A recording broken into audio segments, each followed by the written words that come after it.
I'm gonna unplug my phone. I don't know if that makes anything pop. I just want to give you a heads up. I don't want to be that guy. Thank you. Show some love to the sound team, y'all. Show some love. Show some love.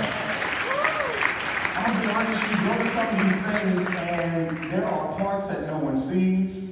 There are parts that no one knows. There's work that doesn't always show until something goes wrong, right?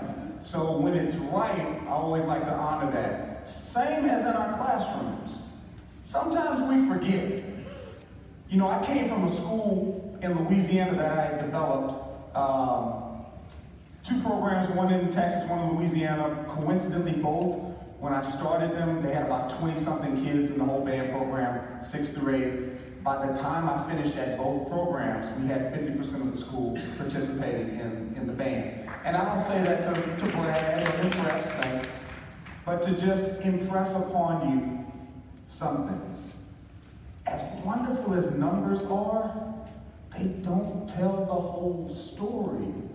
So if we put all our eggs into numbers, and don't get me wrong, I think to some extent we fall short because we fail to quantify we fail to be able to properly quantify what music does, but the quantification of it doesn't define it. There's a feeling, that's why I said, do you feel me?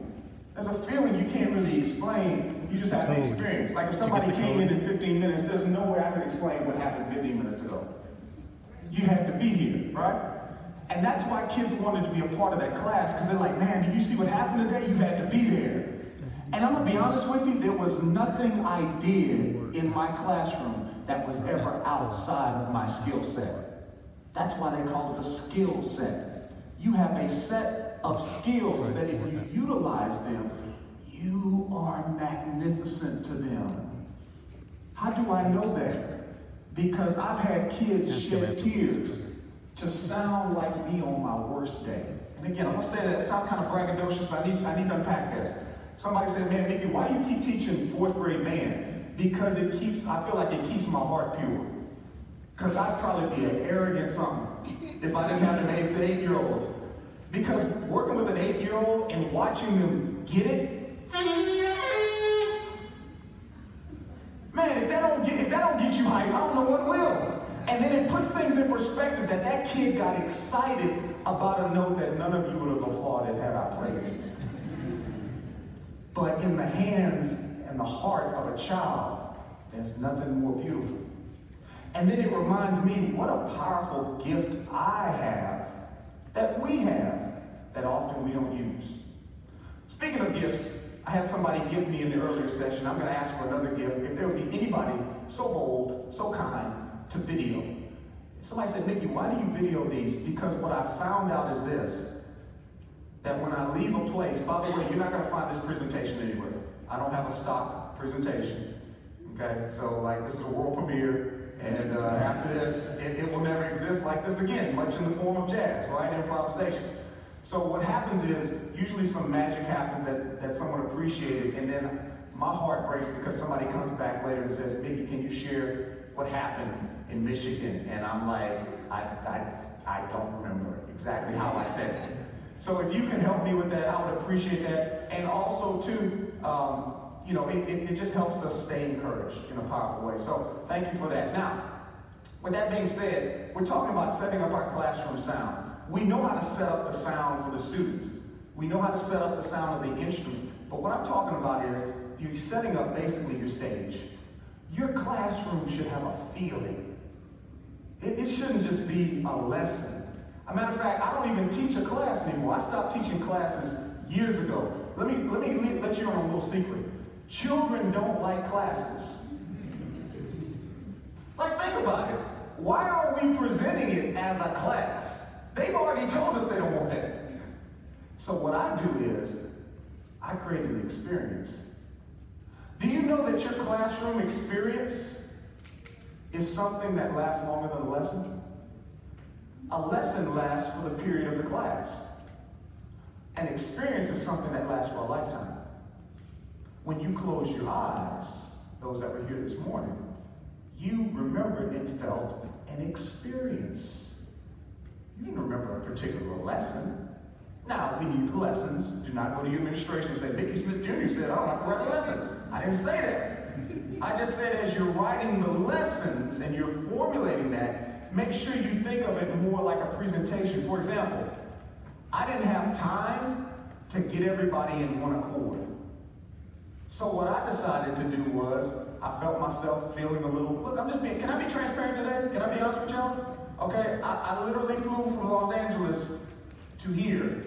I got in at 2 in the morning, and I got up at about 5 in the morning because, and I don't say this to impress anybody, just so you can understand, regardless of who I may be to you in this moment, I forever am Eugenia's husband and William and Michaela's dad. And what profits me to share with others and not pour into those who will be there for the lifetime? So as tired as I was, I woke up so I could keep our standard. And I had my conversation. Was I tired as William talked to me this morning? Absolutely. But I wanted to set the tone for his day. Is my daughter too cool for school with her sophomore college sophisticated self? She sure is, but she still got a voice memo from Dad this morning. As I walked into the elevator, she's a sophomore vocal major, and I heard a song as I got on the elevator, which is a song she covered a few weeks back at an event. And all I did was I just videoed me smiling, and I went like this. I said, sounds familiar, and I sent her the memo. I sent her the video. Set the tone for her day. She didn't need a speech, she didn't need a PD session, she didn't need a lecture. She just needed to know that I was there. Now, I did have a conversation with my wife, because that wouldn't have sufficed. Love my wife, I know what I know, you gotta know your clientele. So with that being said, I knew that I was a little tired. I don't drink coffee. I don't have any other vices. What can I do to pick me up? Music. Sometimes we don't use the best secret weapon we have. And then I was so silly, I'm so foolish, I asked the question, is it okay if I play music as they walk in? The response I had was, it's a music conference. That's right. So we played the music and watch what happened. Whatever happened outside of that door went away. For just a moment. You didn't think about one concern. You didn't think about any troubles. You didn't think about any cares. All you knew was I gotta watch him. Because I said, do you feel me? I'll be ready to say it when he points to me. You were in the moment, here and now, two most powerful words in the English language. Now, let me ask you this. If that works for an adult, what are we doing in our classrooms that when a kid walks in, they know that they're loved, valued, and wanted? Setting the sound of your classroom happens before you play any sounds in your classroom. It happens before you sing any sounds in your classroom. It happens before you perform any level of sound. So today, let's break down the sound of it. Again, a little bit about me. You know, I'm not perfect. As I said before, I'm just purposed. And the cool thing is, all of us have a purpose. But nobody teaches us about that. They just teach us what to do if something's flat, what to do if something's sharp, and what to do if a kid tries to burn the classroom down, who to send them to. But my question is, who are you? And what is the framework for your phenomenon? My resume, I believe, is a reflection of some of the best practices that I've been blessed to have and to be shared with me.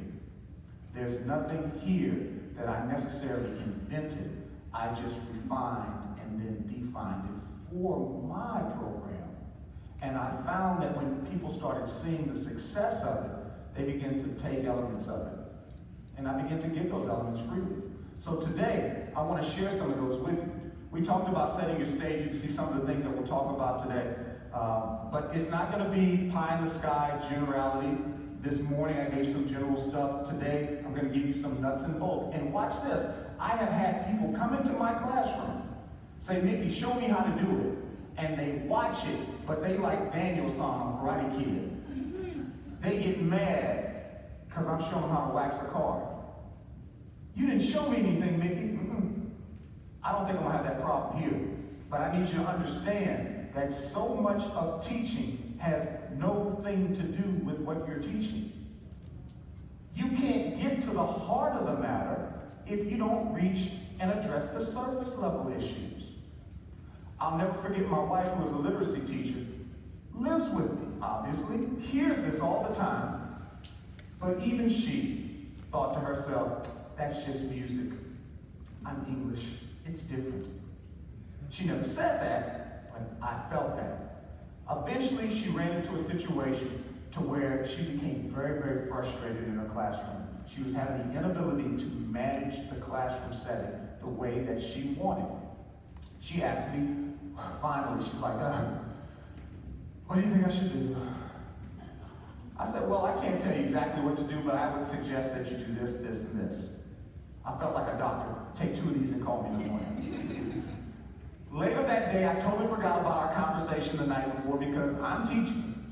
I get a text message. She says in the text message, oh my God, OMG, it worked. They're quiet. Now what? And we laugh, but I think so many of us have been there. We all say we want that higher level experience, but we've been stuck in the minutia of managing behavior so long that when they finally do get quiet, oh, what do we do? So I want to give you some things today that will help that become the norm for you. I want you to think about this. What's the framework for your phenomenon? For me, I like to give things in very simplistic form and then we build from there. Look. Sometimes you don't have time for anything fancy. You just need like a life preserver. Sometimes you just need something really, really quick. When you go into your classroom, are you doing a 3D teaching method? Are you directing? Are you telling them what to do? Are you leaving space to discuss so that they can ask questions and listen? And are you delegating it to empower the students? My role, my job is not necessarily to teach my students how to do something. My job is to give them the tools so that they can have agency and do it for themselves. What does that look like? It looks like me being late to work about 10 years ago with a little boy called my son. He figured out how to tie his shoe. Now, I saw him tying it the night before, but I didn't want him to see that I saw him because he was a big boy. And he tied that shoe, and it took him quite a while to get it. So the next morning, I'm getting ready to go to work because I'm an early riser, and I'm like, I gotta get the day started. And I'm getting ready to open up the door, and he says, Daddy. I said, yeah. And in that moment, I realized what was about to happen. He said, would you watch me tie my shoe? And I thought, now? Y'all don't understand. My man, like, one time I saw him take like an hour. Some of y'all, how many of y'all got little kids? Like, you know what I'm talking about. I'm not hating on the man. It's just, he wasn't very effective with his shoe tying. So I said, yes, absolutely, show me. And I stood. Finally, I pulled up a chair. After a while, I had to text my principal. I said, I'm gonna be late today.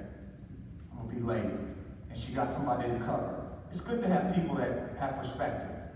Because for him, that moment was everything. I don't even know if he remembers that. But it meant everything to him. So I gave him that time. Now, why would I give him that time? Number one, it meant everything to him. But also, secondary, I needed him to get the reps. Because eventually, watch this, as a dad, my greatest joy happens when he can do it himself. Not that I don't want to tie a shoe, but I understand that that's not my role. I'm not the hero. And the truth of the matter is, I can say this now because we got love. Teachers ain't heroes. Listen, let me explain. Star Wars, hero is Luke Skywalker. You ain't Luke. You're Yoda.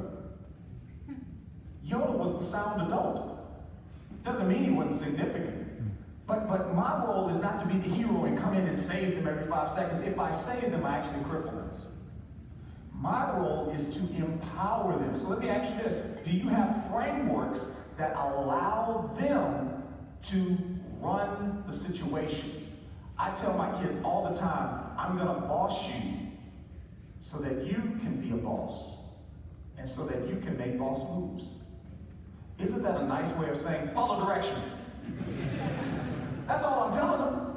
Now all of a sudden when I say follow the directions, they understand it's not to stifle me, it's to help me succeed. Delegating, discussing, and directing them are the keys to that. If your classroom is too heavy in one and too weak in the others, then you need to revisit that, in my humble opinion. Next. Oh my goodness, how did I do that? I'm stronger than I thought. Here we go. A couple of questions. We're not gonna stay on these questions, but I'm just gonna give you a little sneak peek of these. Again, just for a moment, what are your core values? We talked about that this morning. I'll share this on our Instagram too. If you want to snap a picture of it, you're more than welcome, but I'll have it on Instagram as well, okay? With every task you face, identify the small details. We're going to break that down in just a second. Okay, what are you overlooking? In all areas. Ensure your goals are placed in prominent places so that all the teammates can see them. Notice I said teammates and not students. Now, I'm going to be honest. I've evolved a lot in the last 10 years because I'm old school. I'm an adult, you a child, do as I say. But that doesn't work with this generation. They need to be part of the process in a meaningful, significant way. So it's almost important that we see them as teammates are part of the ensemble. We don't think it's strange that we need the children even as the conductor, because otherwise we just would be waving our hands like a maniac. So in the same sense of the classroom, it's not you lording over them, it's you leading them. I get it. Directing music is the last great bastion of dictatorship. But your job is to be a benevolent dictator, a benevolent, loving ruler, if there's such a thing. And asking yourself these questions goes a long way. Accountability, fast track to success. What are you putting in place to make sure that you are accountable? Or are you just making sure the students are accountable? That seems kind of off. Even the best company in the world, the better companies, have accountability even for the CEOs. Without accountability, you open up the door for destruction. So, we'll try this again. Boom. Make your student-teacher relationship sound. Listen, you can read. I'm not going to do that. Okay? I always hate people that read the slides to degree professionals, right? I'm going to just break it down like I do the kids, into chunks, slices. Children do not need a 40-year-old friend. I know I said it, it's not popular. Children do not need a 55-year-old friend. They do not need a 32-year-old friend. They do not need a 24-year-old friend. Children need a sound adult that can be friendly, but they need a sound adult.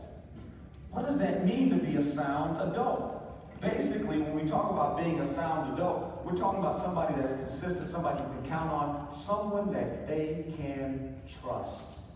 And that doesn't mean that we sit them on the sofa and we gossip or where they share their deepest, darkest secrets. When we say trust, just like there's accountability, they need to know that they can count on you to be who you said you are.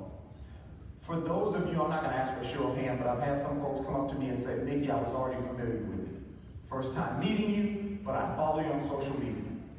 My hope is that I'm who you thought I was. Now, the cool thing about me, I feel, is I'm not putting out a bunch of stuff on social media that is unnatural or that's not me. I'm not going out of my way to be something or sound a certain way. So I don't have to, I can sleep good at night because I'm not sharing lies. So when I wake up and I hop on a plane, I can be dead tired and still be me. Do you know it's hard to be fake? That's why it's so important when we said in the first session, who are you? Not who's there, I am who. Because once you know who you are, you can walk in that authenticity and that transparency, then you develop trust.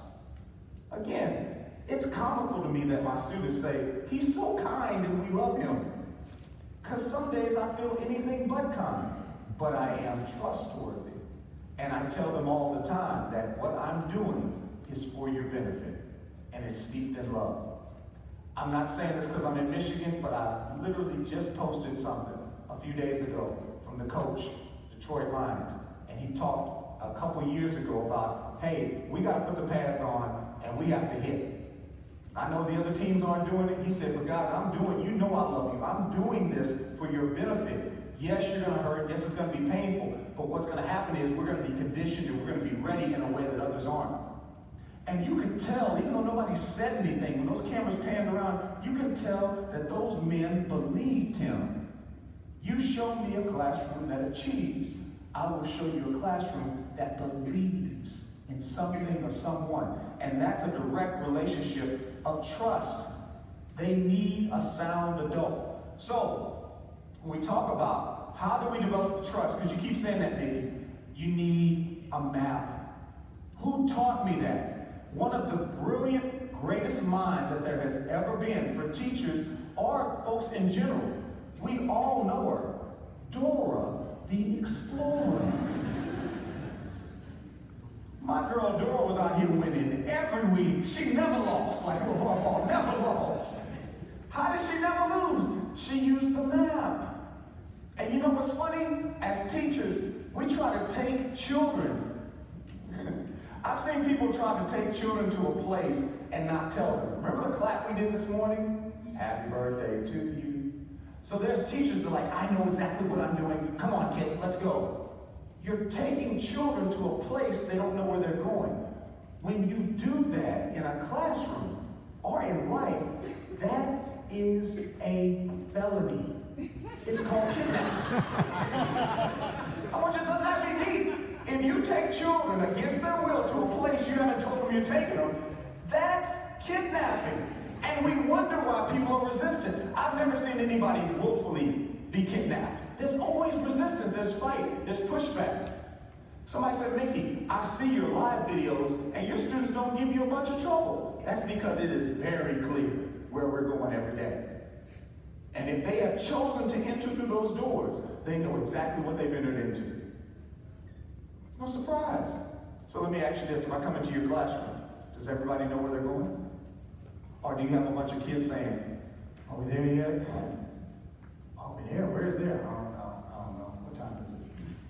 Do we have that energy sometimes? I've had it. I'm telling you today, maps help. So let me outline some of the maps. I have two basic systems. Remember we talked about McDonald's.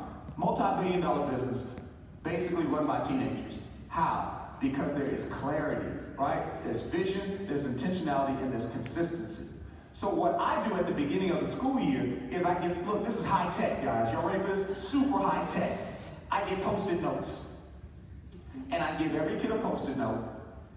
And I tell them, because I don't want them to go overboard, I tell them, write 1 to 3 things that would make your dreams come true in band. What are 1 to 3 things that you would like to be able to do?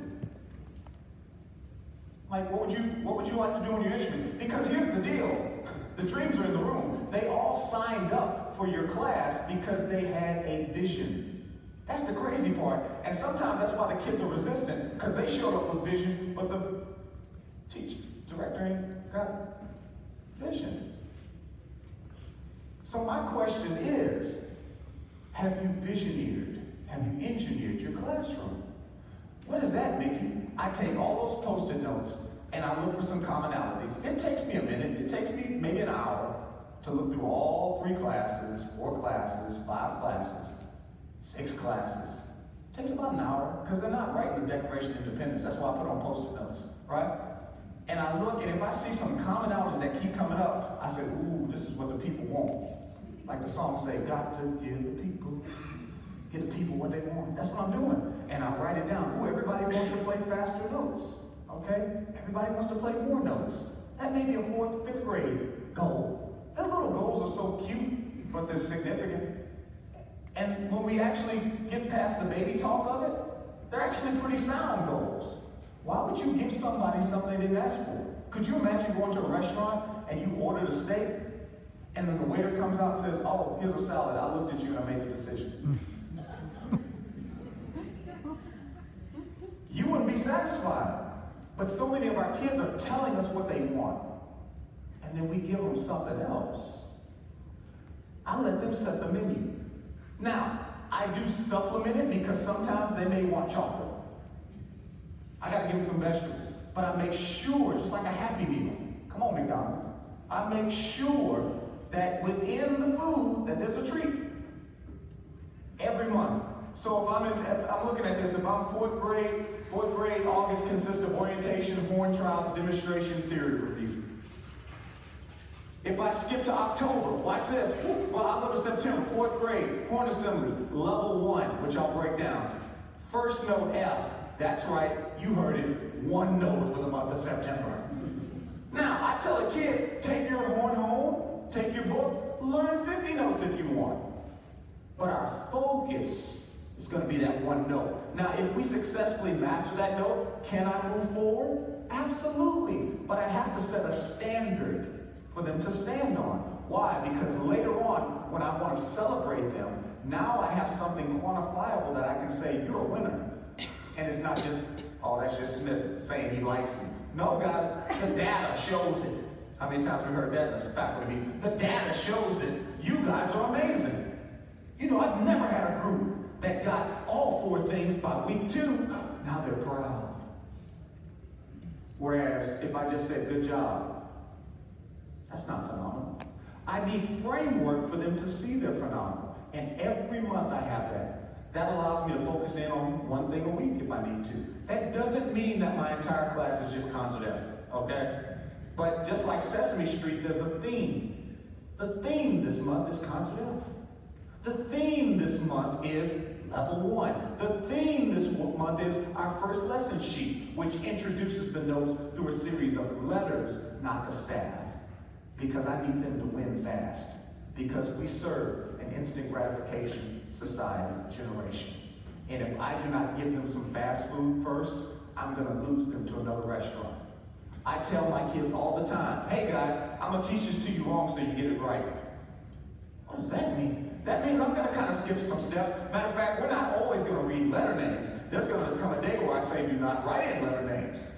There's a thing called a staff, but that's coming later, guys. How many of y'all can go home and press B, A, and G? How many of you can go home and press E, D, C? How many of you can go home and, oh, I can do that, that's easy. Good. I'm gonna let you get a win. I know that I'm teaching it wrong. I know that I'm probably teaching by rote at first, but I need them to get the feeling of it. Do you feel me? I need them to get the feeling of it. Because if they can feel it, listen, nobody teaches a baby how to read with a thesaurus and a dictionary. You're an awful parent if you do. Every parent I've seen lets the kid try it. They just let them talk and copy. They don't even know what they're saying. And we laugh, oh, that was so funny. Did you hear what they said?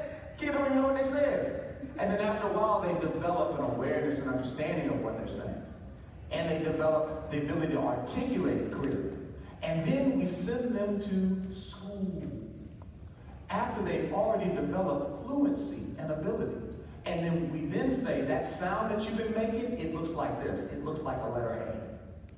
But for some reason, we try to teach children how to perform by reading and doing. It's okay. Thank you, general education, general elementary teachers, general music teachers, thank you. Because I didn't really learn how to teach until I was forced to teach 2nd grade. Changed the game for me. I'm like, this is dumb. If it worked for them, it should work for the big ones.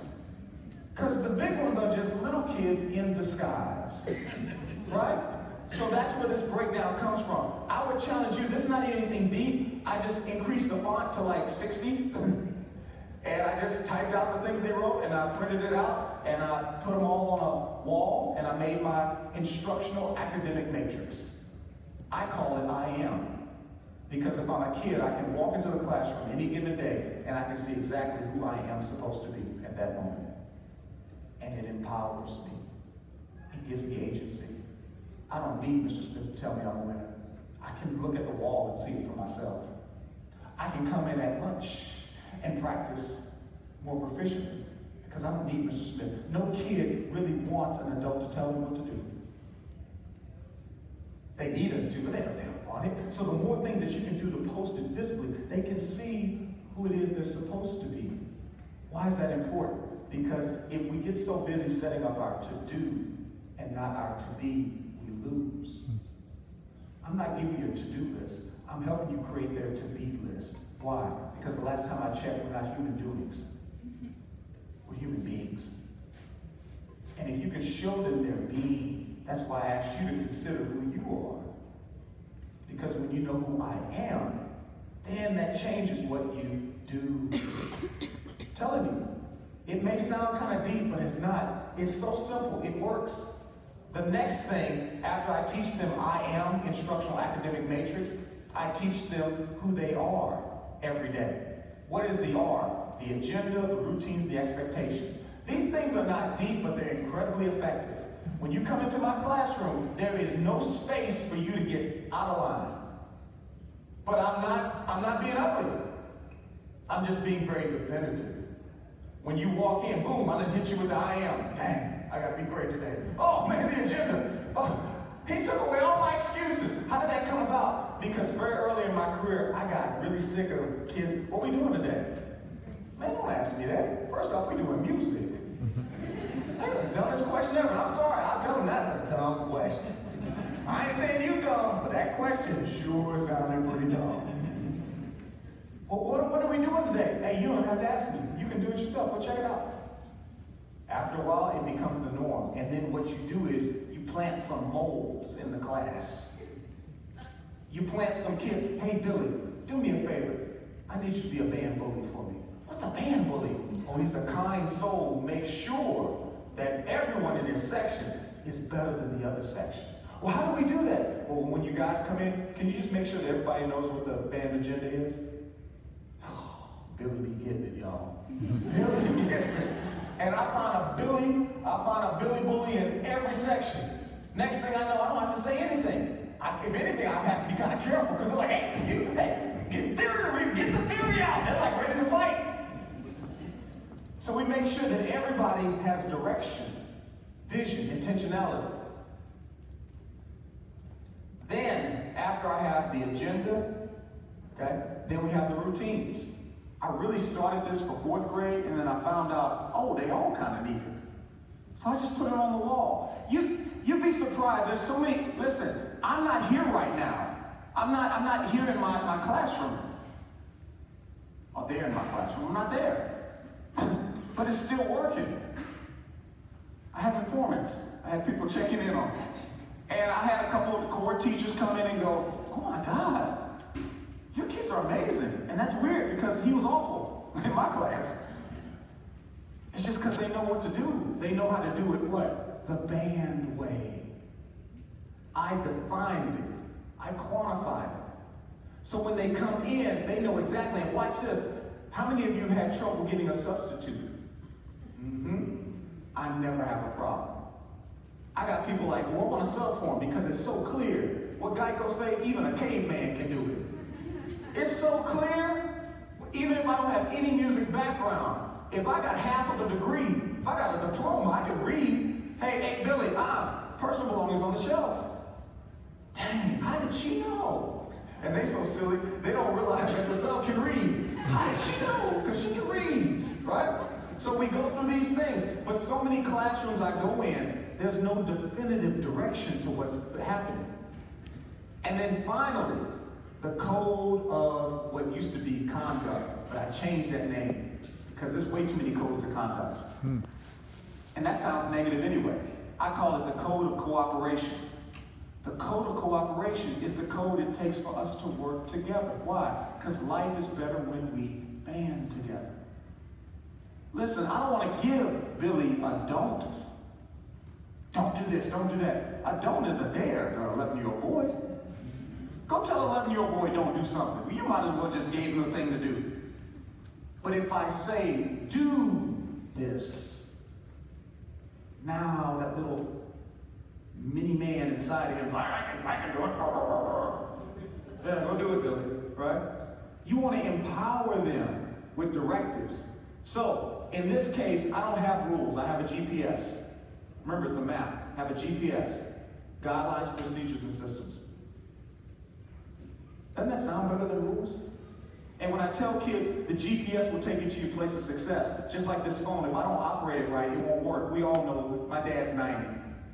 He's not allowed to have an iPhone. We tried. It's over. We're not doing it again. Because it's always the phone's fault. Somebody say user error, right? Sometimes kids say band's not working for me, and I have to remind them, you say band's not working for you, but did you work it properly? Sometimes it's user error. My job is to give you the instructions. If you do it the band way, it'll work for you. If you do it the choir way, it'll work for you. If you do it the orchestra way, it'll work for you. Follow directions. Hey, I'm not trying to boss you. I'm just being a boss so you can make boss moves. Doesn't that sound better? Oh, okay, I want to be a boss. Good. Do what I tell you. They never catch on. After following directions, next was what? Raise your hand to speak. I got 2 ears, but I can only hear one person clearly. Do me a favor, guys. If you need something, just raise your hand. That lets me honor you. If you raise your hand, I can see you, and I promise you're that important to me. I'll stop. Now, the worst thing I might say is, can you give me a minute? Can we finish this? But I promise you, I'll always come back. Now, you got to keep that promise if you make it to them. I don't care how big or how little they are. But if you make a practice of letting them know that this is an opportunity for me to be honored and recognized. Everybody wants to be recognized. You won't have problems with talking out of turn. This has worked in the hood, it's worked in the suburbs, it's worked in private, it's worked in public. Kids, at the end of the day, are very selfish. But if you serve that selfishness and let them know that they matter, they'll do anything for you. After follow directions, raise your hand to speak. The next one, stay in your seat. It's not a hostage situation. You can get up anytime you want, kids. Just refer back to number 2. And then I give them a colorful story about how a boy did something to help me. Pick up some trash, open up the door, forgot that his mom's buffet clarinet was on his lap. The clarinet I told Mom don't let him use as a 6th grader. He got up to help Mr. Smith. Clarinet broke in the tendon joints, ruined it. Band people know the pain. I tell the kids then, did he do a bad thing? No. I said, that's why we don't do things the bad way. Did he do a good thing? Yeah. That's why I say we don't do it the good way. There's a better way. It's Mr. Smith's way. Sorry. But if you follow my ways, soon my ways will be your ways, and then we'll know the way to go. Stay in your seat. After follow directions, raise your hand, speak, stay in your seat. The next one is what? Be prepared. I just sing, be prepared, like Scar, I don't have anything fancy. Then, respect property of others. I explain to them my horn changed my life. And if somebody would have broke my horn, it would have changed the whole trajectory of my life. Nobody has a right to put their hands on anybody else's story. Doesn't that hit different than don't touch an instrument? And then lastly, gum, candy, food, or drinks are not allowed. Colorful story about a little boy, a saxophone, a bag of Cheetos, and an unwelcome varmint. Not going to give you the details. Needless to say, the band hall. When I look at students, I tell them the band hall is older than you, but it still looks brand new. Because the people before you took care of it. Maybe it was because of the story. Absolutely it was because of the story. But the result is now you felt the same magic they felt when they came in. All because we kept the GPS. Don't just talk about it, be about it. We say this every day to start class. Why do we say it? Real quick. When I say first one is, you say follow directions. First one is follow directions. Now watch this. If I got somebody that's cutting up, okay, I'm gonna pick on it. Let's say Jennifer. She's cutting up today. Oh boy, she's been bad. And I want to go in on her. I want to be like, hey, this is not good. Me going eye to eye, toe to toe with a kid never ends well. But if she's cutting up, she's talking uncontrollably, which I know she can never do. All of a sudden now, I say to the class, first one is. First one is. First one is. See how I said it until I got the energy I wanted? Now instead of me redirecting Jennifer, all her peers did. They'll never argue with each other. But it has to be done routinely. You have to rep it so that you can represent it. By doing this, now I have a powerful classroom management tool that that allows me to keep on going. So, with that being said, everything that you do can be a map. Maps for their commitment level. There's so many things that we can do each and every day. When we talk about that, your ability to present a buy-in for exchange for their currency. Their currency is their time. A map for their musicianship. I don't want button pushers. I don't want kids just pushing buttons. I want kids that are pushing the buttons of hearts, pulling on the strings of hearts. By doing that, by sharing that, I tell them that they are storytellers. And I end with this, that wherever I go, I can hear the sound. I heard the sound when the plane landed. It was a good sound. I used to hear the sound when my kids would be running through the house, patting their feet. I can hear a sound. I hear a sound even when we're talking. Even when we're talking. Can you hear the sound? Even when we're talking. You say it. Even when we're talking. Even when we're talking. Even when we're talking.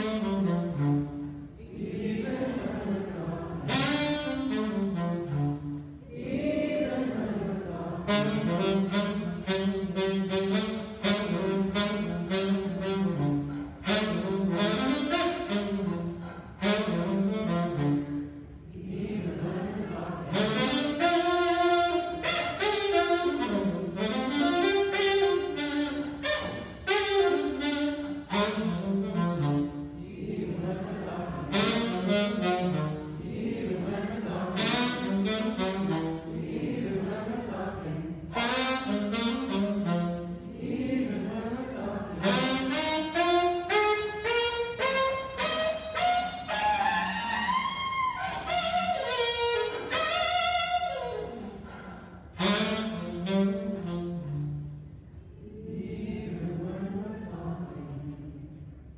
Complicated, but we didn't make it complicated because we put it in a framework that was bite-sized, fun-sized. If you want your class to last, I challenge you, feed it to them in bite-sized, fun-sized chunks to get a king-size reward that's housed in maps. Take some time again, look at the problems that you're having in your class, and understand that problems were meant to be recognized but not committed to. Commit now to creating maps of solutions. How do you find the solutions? By talking to those in your community that are already making every day in their classroom a win set. And ask them, what does that win look like? And reframe it and structure it for your classroom so that you keep on going, so that your classroom will be sound, your legacy will be significant. Until next time, guys, if you enjoyed it, I ask that you follow me, MickeySmithJr.com, social media on any of the platforms, Mickey Smith Jr., and ask yourself these things. How can we continue to create an environment where kids know that they're loved, valued, and wanted? Until next time, guys, thank you again. Thank you.